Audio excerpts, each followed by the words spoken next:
Hello दोस्तों, welcome to my channel. आज हम पढ़ रहे हैं क्लास 5th का हिंदी का चैप्टर नंबर 13 स्वामी की दादी।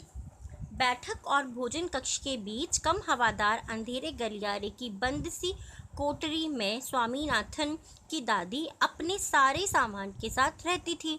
उनका सामान था 5 दरियाँ, 3 चादरों, 5 तकियों वाला भारी भरकम बिस्तर, पटसन के रेशे का बना एक वर्गाकार बक्सा और लकड़ी का एक छोटा बक्सा जिसमें तांबे के सिक्के, इलायची, लौंग और सुपारी पड़े रहते थे।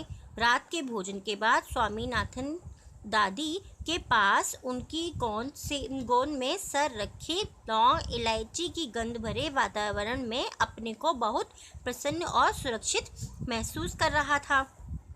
बड़ी प्रसन्नता से भरकर वह बोला, ओह दादी, तुम नहीं जानती राजम कितनी ऊंची चीज़ है।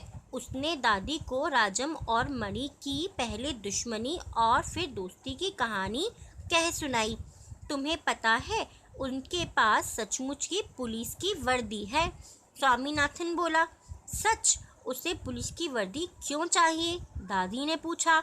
उनके पिता पुलिस अधीक्षक थे। अधीक्षक है उनके पिता जो है वो पुलिस अधीक्षक मतलब पुलिस अधिकारी हैं। वे यहाँ की पुलिस के सबसे बड़े अफसर हैं। दादी काफ़ी प्रभावित हुई। उनका सच में काफ़ी बड़ा दफ्तर होगा, उन्होंने कहा। फिर उन्होंने उन दिनों की कहानी सुनानी शुरू की जब स्वामीनाथन के दादा रोबदार सब मजिस्ट्रेट थे, जिनके दफ्तर में पुलिस वाले कांपते हुए खड़े रहते थे।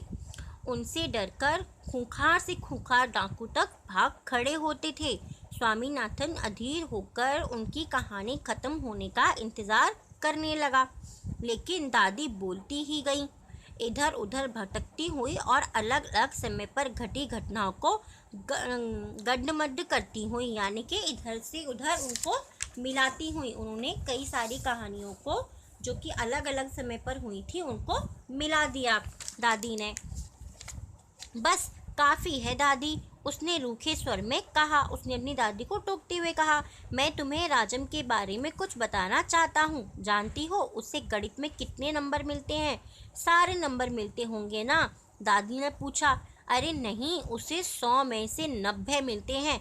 चलो अच्छा है, लेकिन तुम्हें भी मेहनत करके उसकी तरह अच्छा नंबर लानी चाहिए।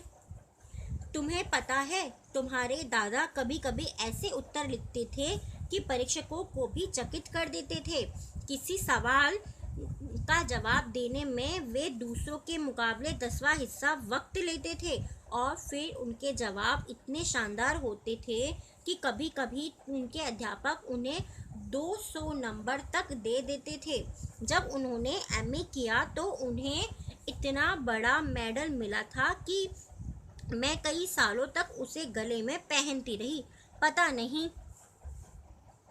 पता नहीं मैंने कब उसे उतारा। हाँ, जब तुम्हारी बुआ पैदा हुई। मैं तुम्हारी बुआ नहीं, तुम्हारे पिता।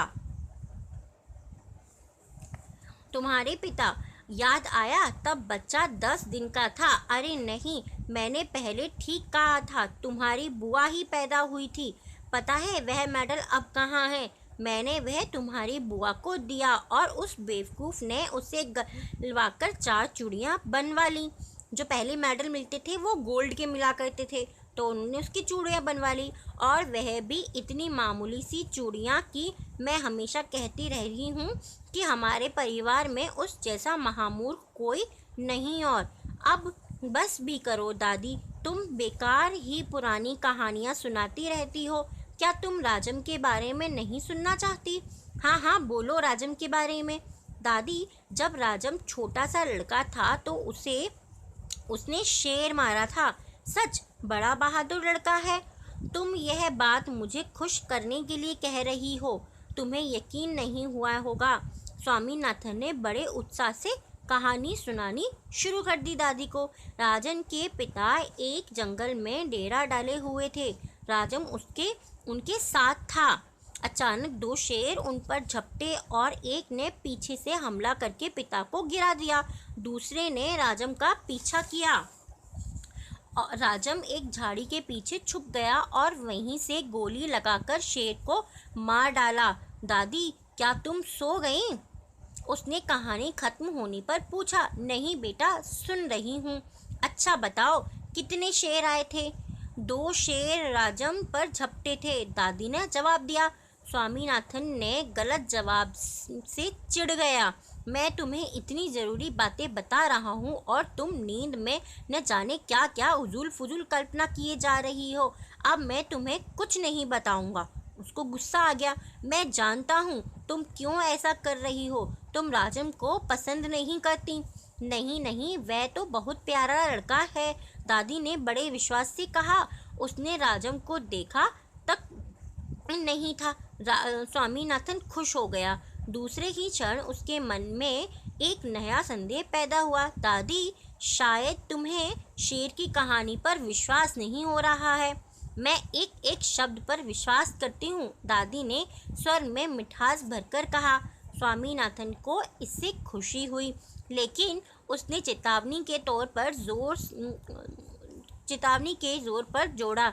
जो भी उसे झूठा कहेगा वह उसे गोली मार देगा। दादी ने इसका समर्थन किया और हरिश्चंद्र की कहानी सुनाने की बात कही, जिसमें वचन का पालन करने के लिए सिंहासन, पत्नी और बच्चे को खो दिया और अंत में उसे सब कुछ वापस मिल गया। उसने कहानी आधी ही सुनाई थी कि स्वामीनाथन खर्राटे लेने लगा। दादी भी रुक रुक कर बोलने लगी, फिर वह भी सो गई। ये कहानी दोस्तों किसने लिखी है? R.K. नारायण ने। ओके, और इसका अनुवाद किया है मस्तराम कपूर ने। कैसी लगी आपको ये कहानी? अगर अच्छी लगी है तो प्लीज़ मेरे वीडियो को लाइक कीजिएगा और मेरे चैनल को ज़रूर सब्सक्राइब कीजिएगा।